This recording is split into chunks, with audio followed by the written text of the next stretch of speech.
Bali, unahan ko na po kayo, no? Aking layunin ngayon is i-strengthen po no ating hanay no bilang mga Pilipino no na dapat po tayo po solid ano po sa ating gobyerno. Ayan, so welcome back dito po sa Day and Rica YouTube channel.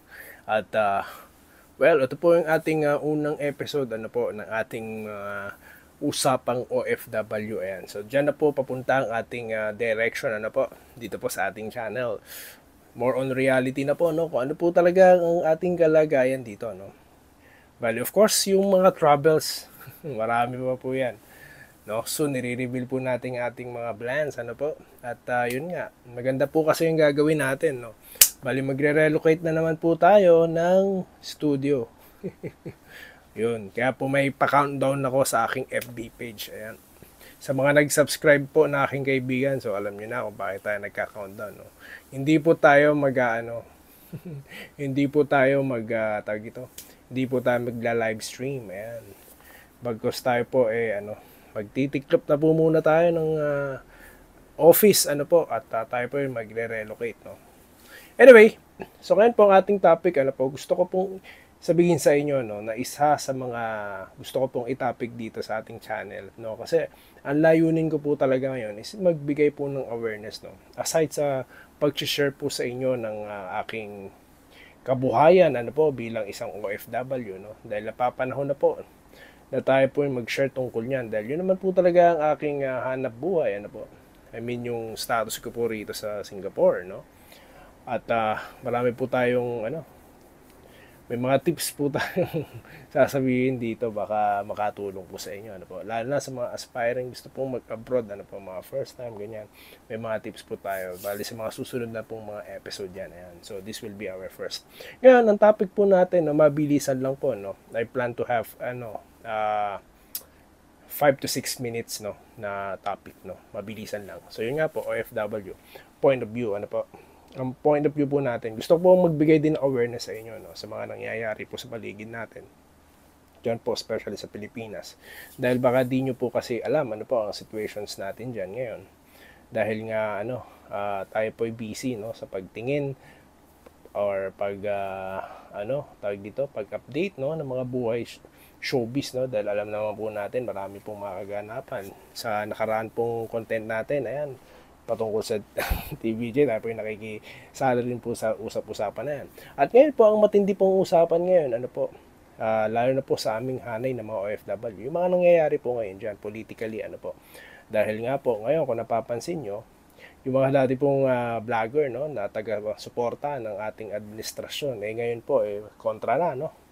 Bali, unahan ko na po kayo, no, aking layunin ngayon is i-strengthen po no ating hanay no bilang mga Pilipino no na dapat po tayo po solid ano po sa ating gobyerno. Ayan. Solid po tayo dahil hindi po tayo dapat pro sa mga destabilization ng mga naririnig natin. Maging fake news man 'yan no or kung totoo man 'yan no, wag naman sana wag po nating tangkilikin yung anuman pong bagay na magpapabagsak sa ating gobyerno dahil isa lamang po ang ating gobyerno po. Ngayon, hindi ko sinasabi na tayo manahimik, no? Kung may nakikita tayong mga bagay na dapat questionin, well, definitely, dapat po questionin natin, no? Dahil, I believe, po natin yan, bilang mamamayan, duty po natin, no? At, of course, let's hope, no? For the government na mag-succeed, no? Dahil kapag nag-succeed po ang government, no? Ang bansa po ang makikinabang. Tayong lahat ng mga Pilipino, di ba? So, yun po ang ating layunin dito, no? Ayun, ngayon, malawak po ang usaping ito, no, sa politika dahil yan na, no? Yung mga dating tagapagtanggol, dating endorso, no? Tawag dito, tumulong sa mga campaign, ngayon, nagsasanib puwersa na po, no? Dahil nga po may napansin silang hindi kanais-nais, po. At ngayon naman, may mga hanay naman po na nanindigan, no? Yan po sila panatbay na hindi sumuporta no at talagang sila po nanatili no na pro Duterte hanggang ngayon no kaya nga po bigla rin akong napakabig at nanonood na muli no dito po kaya Banatbay dahil may punto naman po kanyang mga sinasabi po Isang vlogger lang po yung hindi ko na pinapanood kasi nga hindi na po siya yung dating vlogger na pinapanood ko, no. I'm talking about Thinking Pinoy, ano po, dahil iba na po yung kanyang nag-iba na po yung kanyang topic ngayon, no. Kasi I was po ako, follower niya ako since 2015, no, bago mag-election. Pero yun nga, nagbago. So, as we go along, sa mga susunod na episode, kukwento ko po sa inyo. Ayoko po kasing masyado mahaba, no, yung content na ito. 6 to 7 minutes po. So, yun nga. Ang nangyari ngayon, bakbakan na, po. At yun nga, may mga may mga nilalabas po sila mga issue, no? At saan po tayo lulugar, po? Tayo po yung maging mapamasid, po.